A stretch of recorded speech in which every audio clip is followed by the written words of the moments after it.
शेजारच्या ताईनं पुरणपोळी, ही येळवण्याची आमटी म्हणजे कटाची आमटी आणि इथं भाजी दिलेली आहे. त्याला काय म्हणतात माहिती आहे? हे मिक्स काय कव वा वरनं काय ते म्हणायला कुठलं हे उपवास सोडायचं मिक्स भाजी केली आहे वांग्या घालून. देवाला नैवेद्य काढलेला आहे, आता देवाला दाखवायचं. हॅलो नमस्कार, मी प्रतिभा तुम्हा सर्वांचं स्वागत करते आपल्या चॅनलवर. तर आजचा दिवस तुम्हाला खूप छान सुंदर जाऊन तुमच्या मनातली सर्व इच्छा पूर्ण.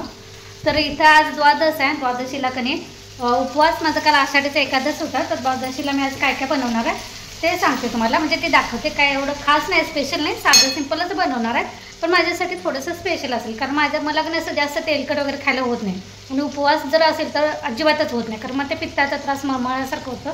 त्यामुळे शक्यतो माझा ज्यावेळी उपवास असेल ना, तर उपवास सोडायच्या दिवशी मी साधं सिंपलच बनवते, पण थोडंसं बऱ्यापैकी. चला, तर इथे मी दोडक्याची भाजी फोडणीला टाकलेली आहे, त्याचा शिजवून घेऊया.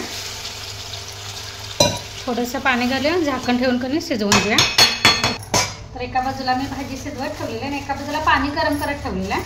गरम म्हणजे मला फक्त कोमट करायचं, सोमळ होईल असं. आणि त्यात मग हे बघा, मोड आलेले वाल असतात की नाही, तर त्याची मी आमटी बनवणार आहे. आता पावसाळ्यात ह्या मोड आलेल्या वालाची आमटी की नाही चवीला लागते. तर पाणी जास्त गरम करायचं नाही, मला सोमळच करायचं, कारण मला त्याचं ते साल काढायचं. आणि साल हे वालाचं कधी कोमट पाण्यात घालूनच निघते. म्हणजे कोमट पाणी होऊ दे, भात ठेवूया तोपर्यंत. तांदूळ धुवून वगैरे घेऊया, म्हणजे त्याच गॅसवर ठेवायला येते.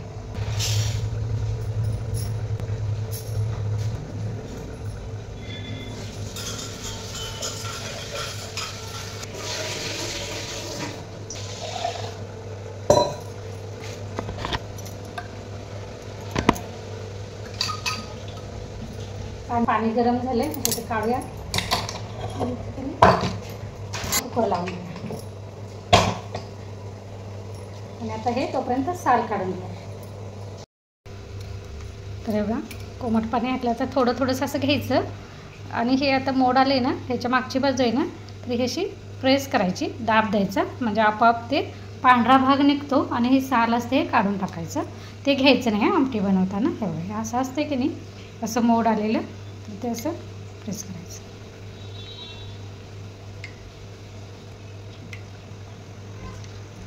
चला, आता हे की नाही बाकीचे काढून घेऊया.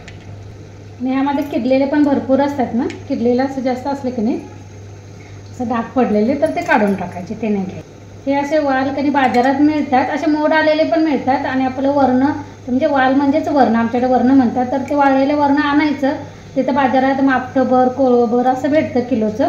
तर ते आणायचं आणि मग ते थोडंसं भिजत घालायचं. आणि त्याला आपण मटकीचं मोड आणतो तसं असं मोड आणून ह्या पद्धतीनं करायचं.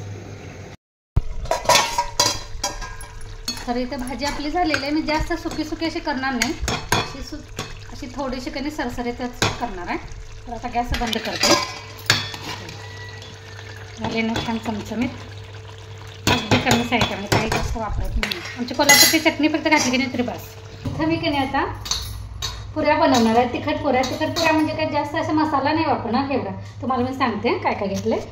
ह्यात मी मीठ घेतलेलं आहे, जिरा घेतलेला आहे, ओवा घेतलेला आहे, थोडं हिंग घेतलेलं आहे, हळद घेतलेलं आहे आणि तेल घेतलेलं आहे. हे मिक्स केलेलं आहे. आता ह्यामध्ये की नाही गव्हाचं पीठ टाकणार आहे, म्हणजे चपातीचं पीठ, आणि त्यानंतर मळून घेते.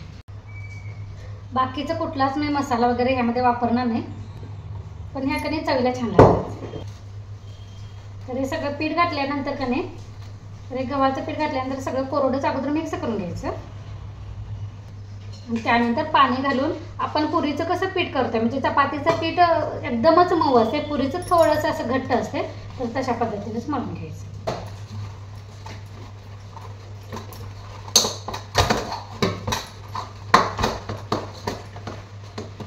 तर हे बघा, हे असं झाकून ठेवूया.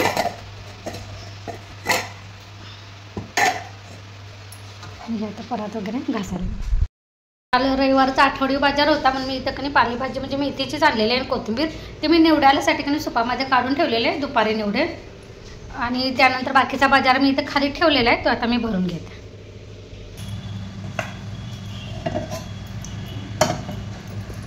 चला, तर आता कधी आपण वालाची आमटी फोडणीला टाकूया. तर इथं पहिल्यांदा मी पाणी गरम करून घेते. पाणी गरम झाले, काढूया.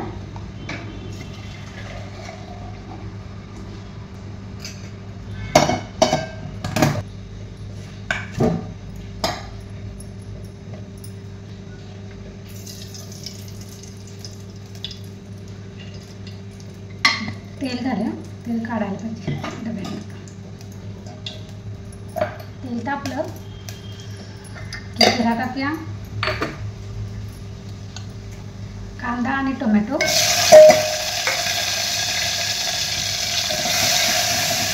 आणि कोथिंबीर थोडीशी जास्त चिरल्या कारण मी भाजीमध्ये मगाशी टाकली नव्हती. आता वरून टाकली.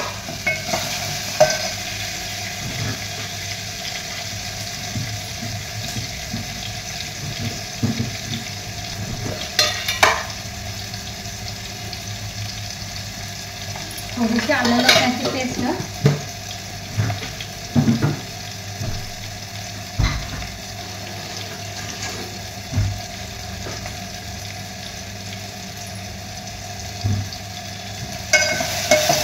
आणि आता थोडं कणी खमंग असं तेलामध्ये परतून घ्या. कांदा टोमॅटोचा रंग बदलत होतो.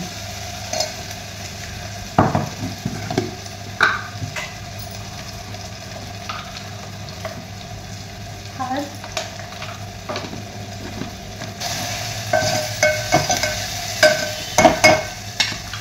आता यामध्ये आपली घरची चटणी टाकूया. ही आमटी कणी थोडीशी तिखटच चांगली लागते बरं का. आणि सगळ्यात महत्त्वाचं म्हणजे ताज्या आमटीपेक्षा सकाळी केलेली आमटी संध्याकाळी खायचं, म्हणजे शिळी आमटी खायची. शिळ्या आमटीला जास्त चव येते. मीठ टाकूया.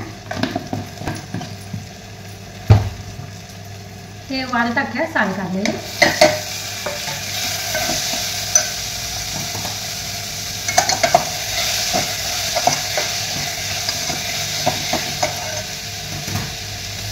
तर यात आपण हे ज्वारीचं पीठ टाकलेलं आहे मी.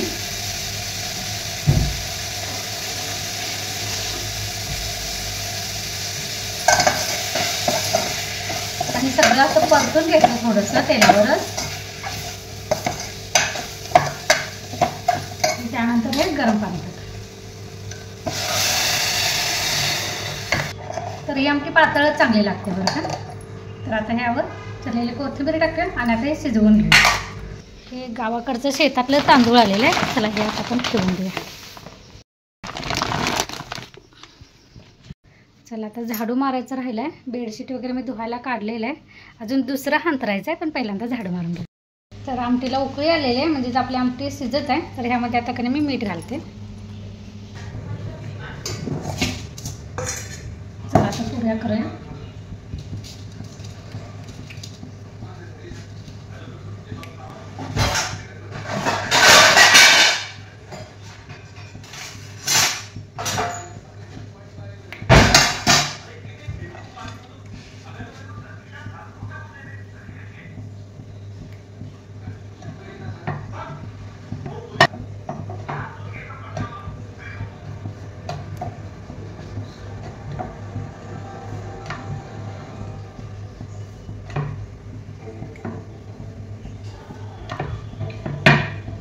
कसं काय मरतंय ते?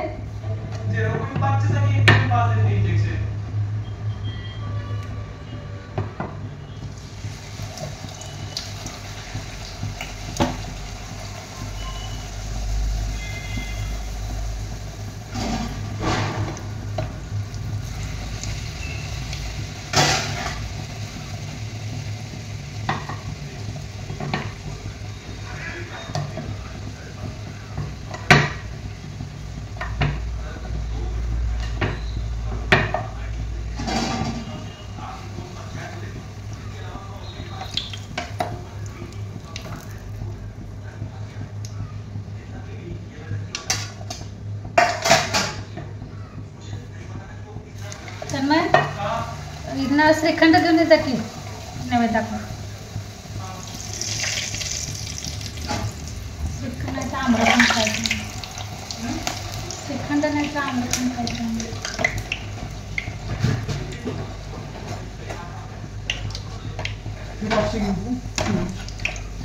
केवढा आणू? अर्धा किलो श्रीखंड आणलं मग आपण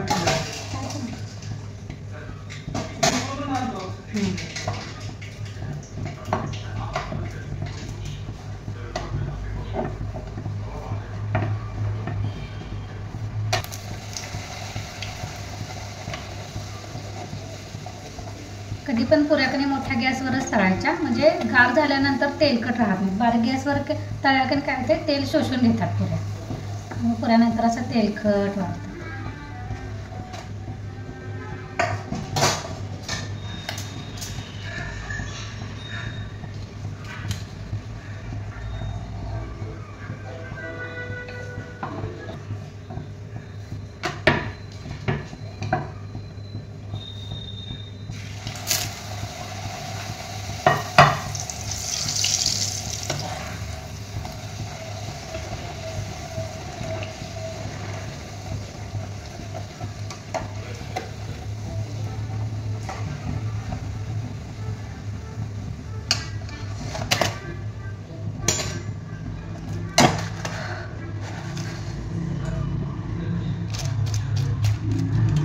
खुसखुशीत अशा झाल्या पाहिजे.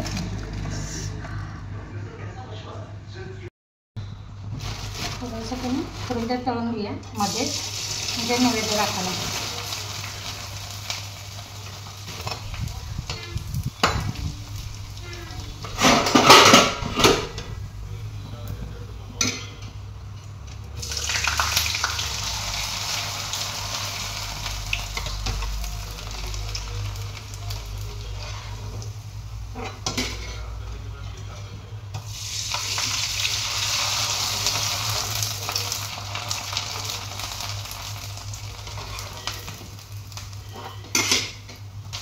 आता त्याला लँग्वेज वगैरे शिकायचं म्हटली तर ते लॅपटॉपच लागतं, मोबाईलवर नाही आहे म्हणते ॲप.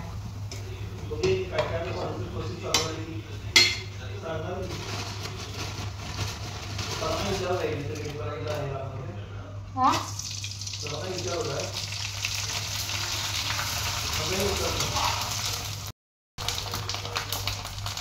तर इथं माझं सगळं जेवण झालेलं आहे. श्रीखंड आणलेलं आहे गोड नैवेद्यासाठी. तर नैवेद्याचं ताट पण तयार झालेलं आहे. आता नैवेद्य दाखवून इथेच आता आजचा व्लॉग देखील मी इथेच थांबते. पुन्हा भेटू नवीन व्लॉगमध्ये. तोपर्यंत धन्यवाद. आणि तुम्हाला माझं जर व्लॉग आवडत असेल तर लाईक, शेअर आणि सबस्क्राईब करायला विसरू नका. नैवेद्य काढलेलं आहे आता देवाला.